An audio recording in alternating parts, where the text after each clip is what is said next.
LAN, Local Area Network. Local Area Network, jenis jaringan komputer yang pertama adalah LAN yang memiliki kepanjangan Local Area Network. Jaringan LAN didefinisikan sebagai jaringan komputer yang cakupannya untuk area kecil atau tidak begitu luas. Biasanya ada dalam satu area, baik itu satu ruangan, satu sekolah, satu gedung perkantoran, dan lain sebagainya. Jadi, jenis jaringan yang umum diterapkan di area perkantoran biasanya adalah jaringan LAN. Sebab jaringan tersebut hanya bisa antara satu komputer ke komputer lain yang jaraknya berdekatan dalam satu ruangan atau satu lingkungan instansi, lembaga, ataupun perusahaan. Jaringan LAN kemudian memiliki fungsi yang khas seperti membantu mempercepat arus informasi dari server, komputer inti atau induk, ke user atau komputer turunan, memudahkan setiap user saat ingin mengakses informasi, membantu mengimplementasikan sistem informasi manajemen supaya jaringan LAN bisa diterapkan, maka dibutuhkan sejumlah perangkat berikut ini. Yang pertama ada router, ada switch, ada hub, ada bridge, repeater, network interface card, kabel UTP, atau bisa juga menggunakan kabel RJ45. Kelebihan dan kekurangan dari jaringan LAN adalah pertama, kelebihan. Walaupun penggunaan jaringan LAN memiliki cakupan area cakupannya paling sempit, namun memiliki beberapa kelebihan yang sangat baik. Kekurangannya, penggunaan banyak komputer atau PC dalam jaringan LAN malah membuat koneksi internetnya sangat lambat. Kedua, PAN, Personal Area Network. Jenis jaringan berikutnya adalah jaringan PAN, Personal Area Network. Meskipun jarang dibahas, namun PAN ini adalah jenis jaringan paling sederhana dan paling sering digunakan di rumah maupun di perkantoran. Berikut. Jaringan PAN merupakan jaringan komputer yang menghubungkan komputer dengan komputer maupun perangkat lain dalam jarak yang sangat dekat. Misalnya, dalam satu ruangan, melalui jaringan ini komputer bisa dihubungkan ke kabel dan internet ke printer, PDA, dan perangkat lainnya. Fungsi jaringan PAN dengan cakupan area yang sangat dekat dan tidak sampai lintas ruangan, apalagi lintas lantai dalam satu gedung perkantoran, memiliki beberapa fungsi, yaitu menjadi media penghubung antar komputer dengan perangkat lain dalam satu ruangan, membantu membangun media komunikasi yang mudah dan juga personal. Perangkat jaringan PAN. Supaya jaringan PAN ini bisa dibangun atau dibentuk, maka perlu menyediakan teknologi protokol yang memadai. Bisa memakai Bluetooth, bisa juga memakai infrared, dan bahkan hanya memakai Wi-Fi. Namun, untuk beberapa perangkat bisa terhubung tetap memerlukan kabel. Contoh jaringan PAN, contohnya sangat banyak, dan paling sering dijumpai atau dilakukan sendiri antara lain. Pertama, menghubungkan perangkat komputer dengan smartphone menggunakan Bluetooth. Kedua, menghubungkan mouse dengan komputer memakai Bluetooth. Ketiga, menggunakan komputer dengan printer memakai Bluetooth. Dan keempat, dan lain sebagainya. 1. Wide Area Network. Jenis jaringan yang selanjutnya adalah WAN atau Wide Area Network, yang juga menjadi jenis jaringan yang banyak digunakan. Definisi jaringan WAN adalah sebagai jenis jaringan komputer yang cakupannya areanya paling luas. Tidak hanya lintas kota, namun lintas pulau, lintas negara, dan lintas benua. Jaringan ini dibangun dengan menggunakan kabel fiber optik yang ditanam di tanah maupun di dasar laut. Fungsi jaringan WAN cakupannya yang luas dan membantu menghubungkan server antar negara dan benua memiliki beberapa fungsi. Di antaranya adalah menjadi penghubung antar jaringan LAN dengan jaringan MAN, membantu mempercepat proses sharing data atau berbagi data dan informasi. Perangkat jaringan WAN membangun jaringan WAN juga dibutuhkan beberapa perangkat. Di antaranya ada router, ada modem, switch, multiplexer, CSU atau DSU. Contoh jaringan WAN, contoh penerapan jaringan WAN ini juga cukup beragam. Paling mudah ditemui adalah jaringan CCTV yang mengatur atau memonitoring kondisi lalu lintas. Selain itu, jaringan WAN juga umum digunakan untuk perusahaan internasional. MAN, Metropolitan Area Network. Jenis jaringan berikutnya adalah MAN atau Metropolitan Area Network. Yang dari cakupannya, jaringan tentunya lebih luas daripada LAN. MAN merupakan jaringan komputer yang cakupannya area cukup luas. Bisa dalam satu kota yang sama, adapun jarak antara server dengan user antara 5-50 km. Jenis jaringan ini umum digunakan untuk menghubungkan server dari perusahaan pusat maupun user di kantor cabang. Jaringan MAN. Jaringan MAN kemudian memiliki sejumlah fungsi spesifik, diantaranya adalah membantu server membangun sistem jaringan yang mengkombinasikan dua server, membantu menghubungkan komputer dari satu kota lain, membantu meningkatkan efisiensi dalam hal komunitas maupun kantor pusat dengan cabang. Perangkat jaringan MAN. Dalam membangun jaringan MAN, maka dibutuhkan beberapa perangkat berikut ini. Ada router, switch, radio frekuensi, dan host. Contoh jaringan MAN. Adapun contoh untuk aplikasi jaringan MAN sendiri cukup banyak. Paling mudah ditemui adalah jaringan bank. Jaringan bank antara satu kota dengan kota yang lain bisa saling terhubung berkat penggunaan jaringan MAN.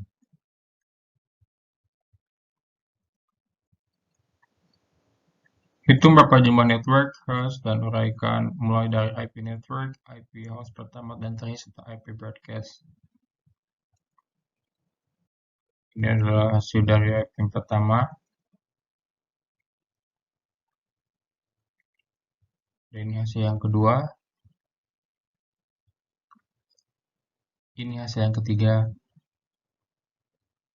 Dan ini hasil yang keempat. Terima kasih. Vina Fauzia Kansa dengan NIM 122011553.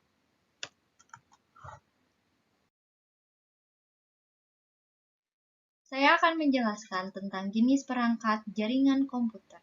Namun, sebelum saya berlanjut untuk menjelaskan jenis perangkat jaringan komputer, mungkin terlebih dahulu saya akan menjelaskan tentang perangkat jaringan komputernya. Perangkat jaringan komputer adalah dua atau lebih perangkat komputer yang saling terhubung atau terkoneksi antara satu dengan yang lain dan digunakan untuk berbagai sumber data. Salah satu jenis perangkat jaringan adalah recorder.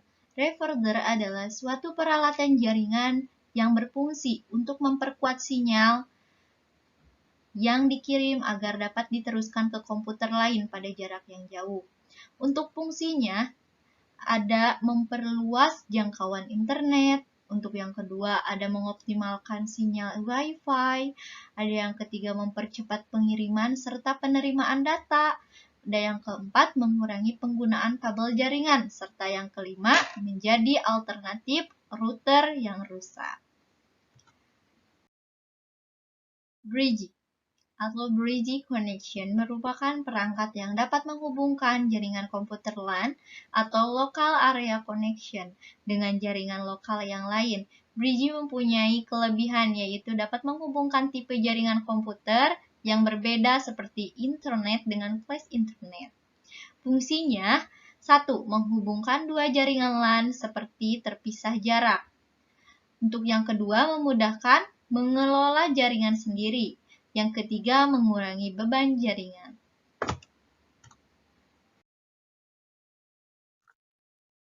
Topologi jaringan komputer. Topologi jaringan komputer adalah konsep yang dipakai untuk menghubungkan komponen komputer satu dengan yang lain.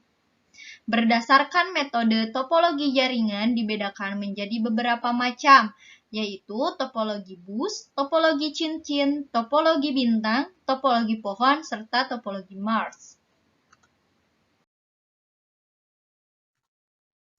Kelebihan topologi jaringan. Yang pertama, mengembangkan jaringan atau menambah workstation baru dan mudah. Yang kedua, tidak perlu menggunakan workstation yang sudah ada ketika menambah jaringan. Yang ketiga, hemat kabel. Yang keempat, hanya terhubung pada kabel utama. Namun, kekurangan dari topologi jaringan, ketika kabel utama bermasalah, maka jaringan yang terhubung semuanya dapat bermasalah. Yang kedua, aliran data padat karena arusnya bolak-balik. Yang ketiga, masalah sulit dideteksi pada jaringan bus. Yang keempat, sinyal menurun saat terlihat banyak perangkat. Mungkin sekian dari saya. Wassalamualaikum warahmatullahi wabarakatuh. Baik, di sini saya akan melanjutkan presentasi yang sebelumnya sudah dibahas oleh Kavina. Di sini saya akan membahas mengenai kelebihan dan kekurangan IPv 4 dan IPv 6. Sebelum kita membahas kelebihan dan kekurangan dari IPv 4 dan IPv 6, kita harus ketahui dulu apa itu IPv 4. IPv 4 adalah versi IP yang sering dipakai untuk mengidentifikasi perangkat pada sebuah jaringan menggunakan alamat. Ini adalah versi pertama IP yang digunakan untuk produksi di Apranet pada 1983. IPv4 menggunakan skema 32 bit untuk menyimpan alamat sebanyak lebih dari 4 miliar dan dianggap sebagai IP utama dan berpengaruh pada 94% trafik di internet.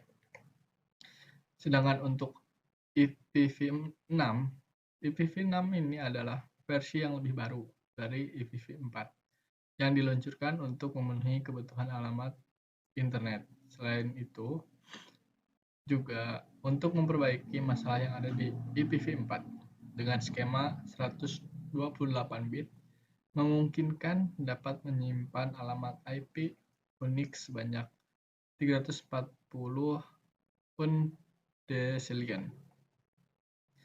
Untuk kelebihan dari masing-masing ini sebagai berikut. IPv4 yang pertama, ukuran paket pada link layer tidak batasannya dan harus dapat menyusun kembali paket yang berukuran sebesar 576 byte. Yang kedua, rute informasi yang dikelola tidak memerlukan keseluruhan 32 bit tetapi hanya beberapa bagiannya saja.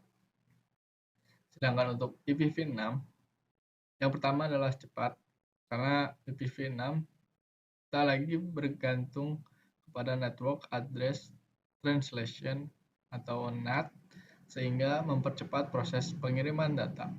Terlebih lagi, jika pada perangkat mobile akan dapat lebih cepat karena koneksinya tidak harus melewati NAT.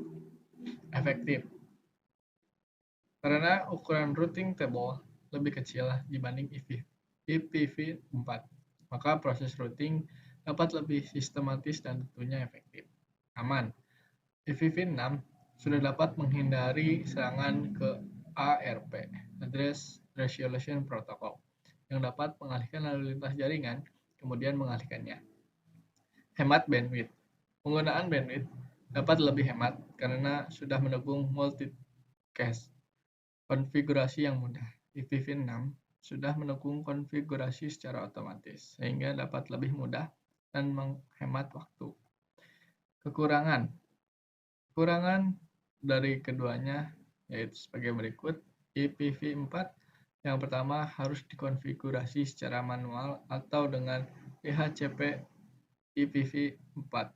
Yang kedua, dukungan terhadap IPsec hanya bersifat opsional, tidak wajib.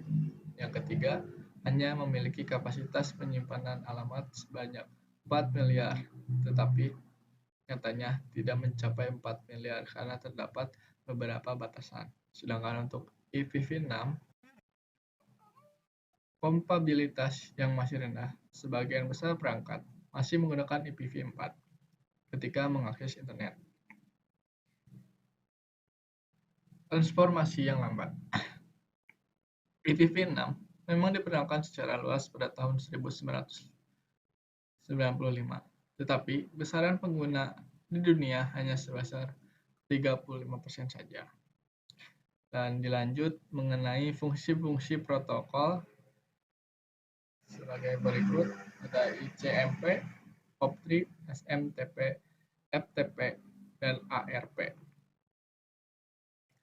Untuk ICMP atau Internet Control Message Protocol, fungsi dari ICMP adalah sebagai berikut. Membantu proses error handling atau melaporkan apabila terjadi error pada sebuah jaringan. Yang kedua, membantu control procedure atau prosedur pengaturan pada sebuah jaringan. Yang ketiga, menyediakan pengendalian error dan pengendalian arus pada network layer atau lapisan jaringan.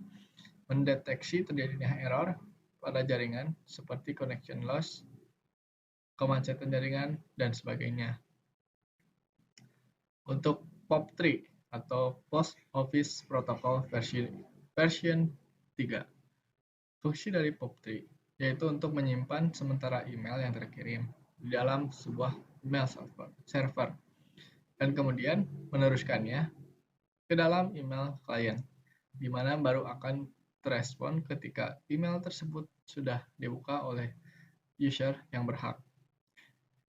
Yang berhak dalam hal ini adalah mereka yang memegang username dan juga password dari alamat internet, dari alamat email. SMTP, Simple Mail Transfer Protocol. SMTP, Simple Mail Transfer Protocol. Fungsi utama SMTP adalah menyampaikan email dari satu host ke host lainnya dalam jaringan. Protokol ini tidak memiliki kemampuan untuk melakukan penyimpangan dan pengambilan email dari satu mailbox. Dari sisi klien email, server SMTP merupakan sarana untuk melakukan outgoing connection atau mengirimkan pesan. Sedangkan untuk incoming connection digunakan protokol POP3.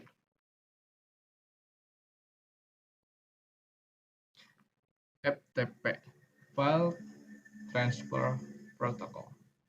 Fungsi dari FTP adalah menjalankan perangkat lunak yang digunakan untuk pertukaran file atau dalam istilah asing, file exchange, yang selalu siap memberikan layanan FTP apabila mendapat request atau permintaan dari FTP client. FTP client adalah komputer yang meminta koneksi ke FTP server untuk tujuan tukar-menukar file, upload and download file. ARP atau Address Resolution Protocol. Fungsi dan kegunaan dari ARP sebagai berikut. Yang pertama, peran protokol ARP ini sangat penting dalam jaringan, terutama mengenai komunikasi data yang terjadi dalam jaringan. Setiap host yang tergabung atau terhubung dalam sebuah jaringan LAN saling berkomunikasi menggunakan alamat fisik MAC address dan tidak menggunakan alamat logis IP address.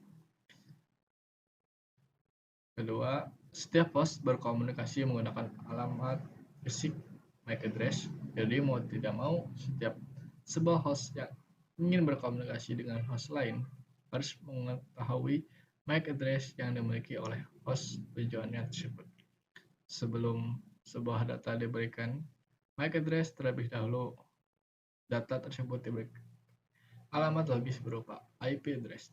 IP address yang ditambahkan ini merupakan IP address dari host pengirim dan host penerima. Baru kemudian menentukan alamat fisik atau MAC address dari host tujuan. Nah, apabila belum diketahui alamat fisiknya, mau tidak mau dicari terlebih dahulu. Disinilah peran protokol ARP dengan memanfaatkan informasi IP address host tujuan yang ada. Maka host pengirim melakukan pencarian dengan menugaskan protokol ARP. Oke, mungkin cukup sekian yang bisa saya sampaikan. Saya lanjutkan kepada rekan saya. Assalamualaikum warahmatullahi wabarakatuh. Perkenalkan, nama saya Denny Rahman dari kelas 12 4B 17. Di sini saya akan mencoba menjelaskan materi video risam bagian 3, yang mana di sini ditugaskan untuk membuat skema jaringan seperti skema troubleshoot 1, 2, 3 menggunakan software Cisco Packet Tracker dengan menggunakan IP address 172.168.10.1/24 pada router. Kita langsung saja ke pembahasannya. Untuk membuat skema jaringan seperti skema troubleshoot, kita menggunakan software Cisco Packet Tracker. Di sini kita membutuhkan 3 komponen. Yang pertama ada router. Kemudian yang kedua kita membutuhkan switch.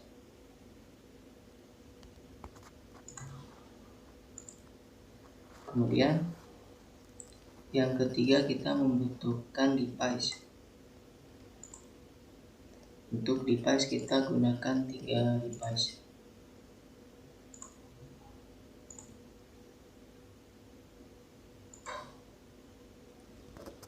Kemudian untuk selanjutnya kita hubungkan kabel terlebih dahulu dari router ke switch. Kita klik pas Ethernet 0/0. Kemudian pas Ethernet 0/1. Selanjutnya kita hubungkan dari switch ke PC1. Kemudian yang kedua kita hubungkan switch ke PC2. Selanjutnya yang ketiga kita hubungkan switch ke PC3.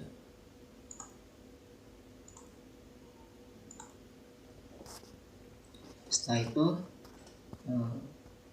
di router kita bisa menambahkan IP address terlebih dahulu.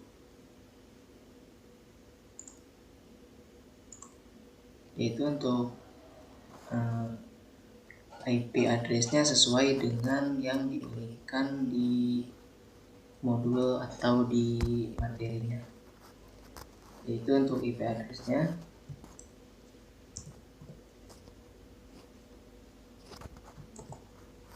172.168.10.1/24. Kemudian kita berikan nama dulu terlebih dahulu di IP address di PC1.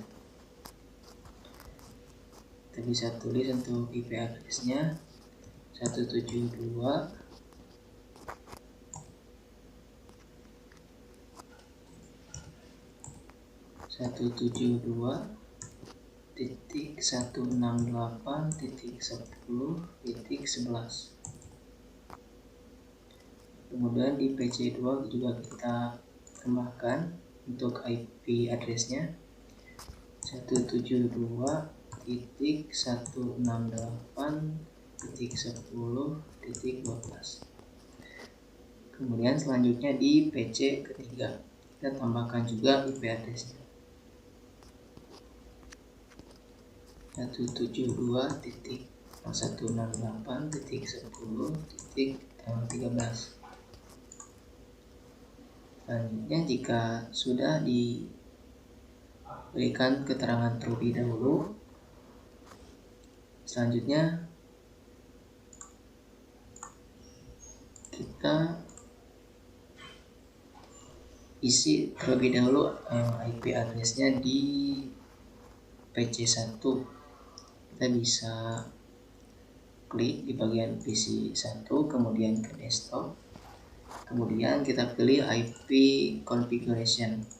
Sini kita tulis IP address-nya 172.168.10.11.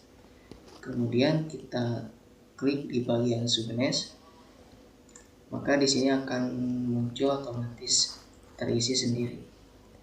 Nah, di sini untuk di default gateway kita isi IP address yang ada di router 172.168.10.1. Kemudian kita close. Kemudian selanjutnya ke bagian PC 2 juga kita isi terlebih dahulu IP address-nya. Sesuaikan dengan yang sudah tadi kita isi sebelumnya, 172.168.10.12. Subnestnya kita klik juga. Kemudian untuk default gateway kita isi seperti yang tadi, 172.168.10.1. Setelah itu kita close kembali, kemudian ke bagian PC ketiga kita klik, kemudian ke bagian desktop lagi, ke bagian IV configuration. Selanjutnya kita tulis kembali untuk IP address di PC 3, 172.168.10.13. Subnestnya kita klik kembali, dan jangan lupa di default gateway kita isi kembali untuk IP address routernya 172.168.10.1. Setelah itu kita close. Kemudian kita ke router, kita akan config terlebih dahulu routernya ke bagian interface, kemudian ke fast ethernet 0/0. Kita klik terlebih dahulu, kemudian kita masukkan untuk IP address-nya yaitu 172.168.10.1. Kita klik subnet mask. Kemudian untuk port status kita on-kan terlebih dahulu, kemudian kita close. Kemudian selanjutnya di sini kita akan coba untuk mengirim pesan dari PC 1 ke PC 2. Nah, di sini untuk last statusnya successful, berarti pengiriman pesan dari PC 1 ke PC 2 itu sudah berhasil. Kemudian kita coba dari PC 1 kita kirim pesan ke PC 3, dan di statusnya juga sukses. Kita coba lagi untuk kirim pesan dari PC 2 ke PC 3. Nah, di sini untuk keterangannya juga successful. Maka dari PC 1, PC 2, PC 3 kita sudah bisa mengirimkan pesan. Mungkin itu saja penjelasan dari saya. Terima kasih. Wassalamualaikum warahmatullahi wabarakatuh. Assalamualaikum warahmatullahi wabarakatuh. Saya Billy Iskandar dengan NIM 12201532. Di sini saya akan membuat jaringan komputer dengan menggunakan Cisco Packet Tracker. Yang pertama saya akan mendesain dulu jaringan komputernya, yaitu mendesain komputer, terus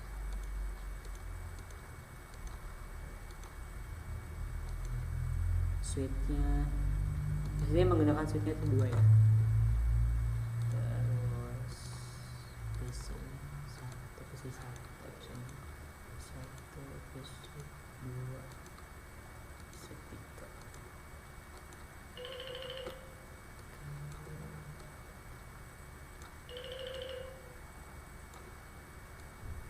secara sok kadeu bisi akun-akunan kene. Lanjut. Rapiin dulu. Biar rapi. Oke. Nah, untuk itu saya di sini harus pada jaringan tersebut tuangkan sistem keamanan melalui line konsol dan line PTY serta enkripsikan password tersebut. Passwordnya itu harus Cisco dan buatlah banner MOTD-nya. Oke, kita settingnya itu di router ya, di CL. Kita klik aja mau tes enable private access, terus konfigurasi di terminal ya. Oke, lanjut kita ke hostname. Kita mau buat hostname dulu. Hostname-nya itu kita buatnya dari Jakarta lah. Kita coba ya Jakarta aja. Hostname ke Jakarta. Oke, hostname dari Jakarta. Selanjutnya kita tekan enable secret Cisco. Enable Cisco. Oke, terus kita klik line konsolnya itu. Line konsol 0. Nah, lanjut kita buat passwordnya nih. Passwordnya itu kita buat yaitu dari kita Cisco. Password Cisco. Oke.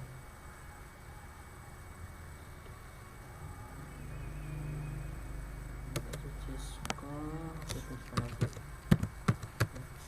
ini terus 10. Nah, untuk itu kita ke line VTY sekarang.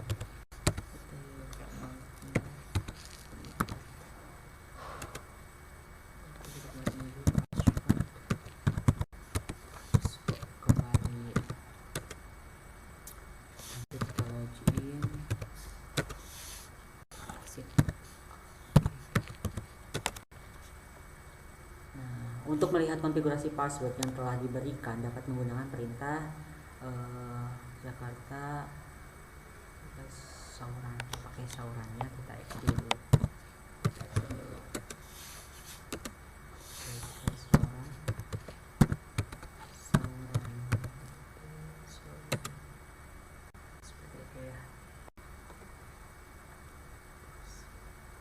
Nah, ini di sini kan si passwordnya itu belum terencryption atau tidak terenkripsi.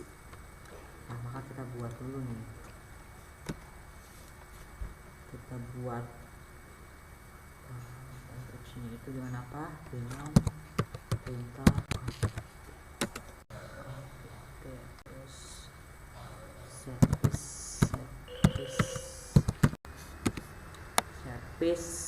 password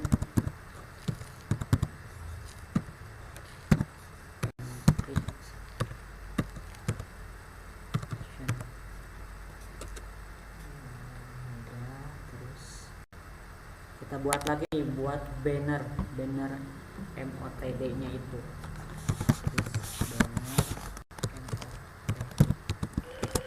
Kita buatnya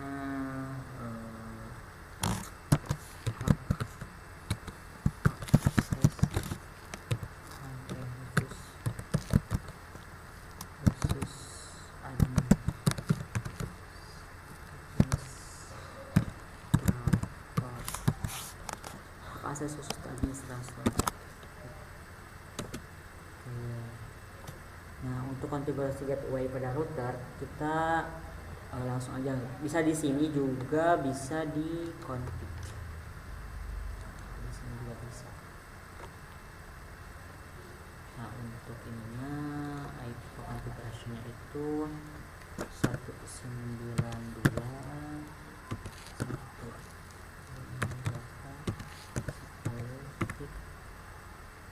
apa ya, tik 1. Nah untuk subnes itu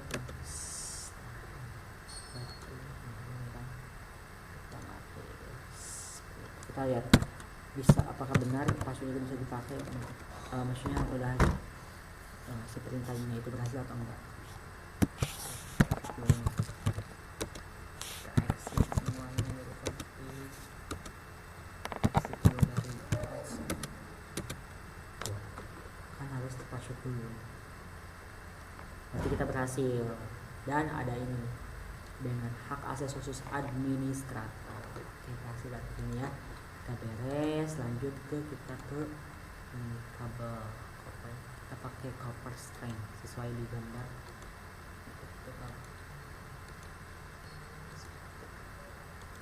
Kabel string.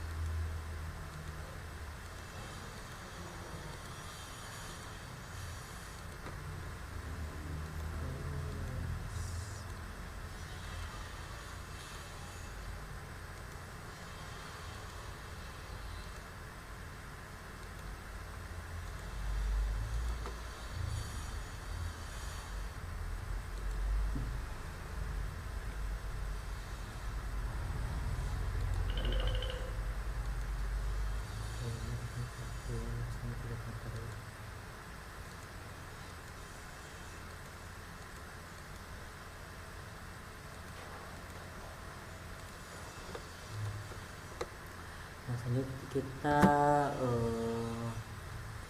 mengubah ini untuk IP address-nya itu kita ubah. IP address-nya itu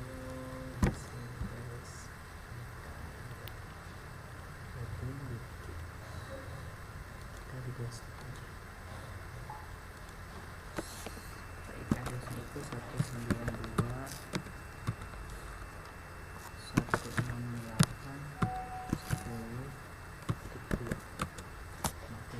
untuk gateway-nya itu 92.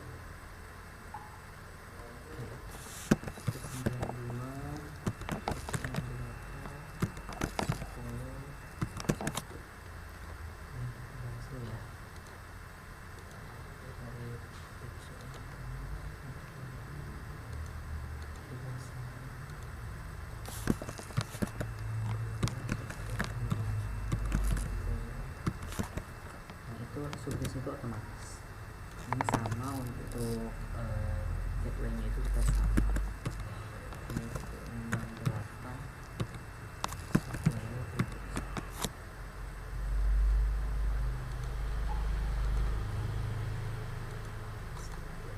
IP address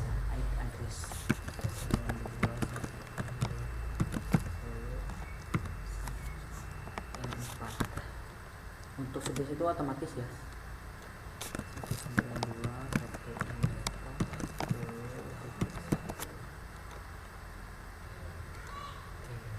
Nah untuk ini yang di bagian ini itu kita enggak atur sendiri karena di hardware-nya itu plugin, jadi otomatis itu dengan desktop. Jadi kalau di HCP itu otomatis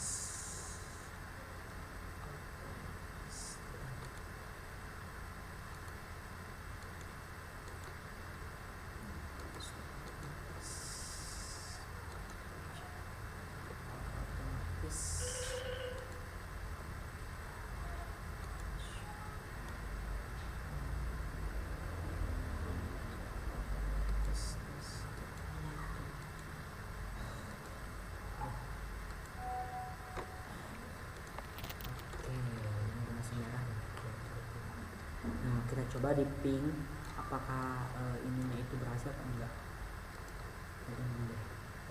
dari VPN. Makanya bisa kontrol ping dengan IP addressnya itu 92.168.10.2. Nah, kalau reply from itu berarti berhasil ya, berarti berhasil. Kita klik aja satu-satu apakah ini berhasil enggak. 92.168.10.2 reply, ini berhasil.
Oke, mungkin hanya itu yang bisa saya sampaikan.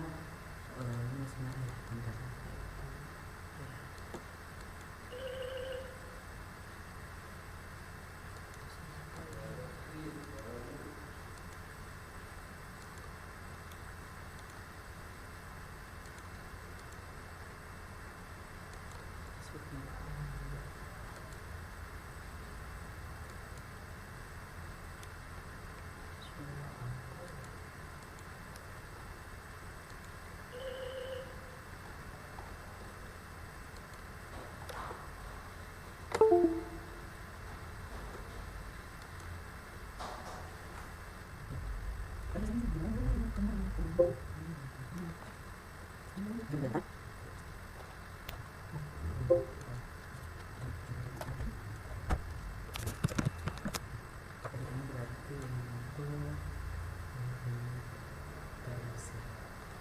Mungkin hanya itu yang bisa saya sampaikan. Mohon maaf jika ada kesalahan atau kekeliruan. Mungkin itu murni dari kesalahan saya sendiri dan kekeliruan saya sendiri. Wassalamualaikum warahmatullahi wabarakatuh.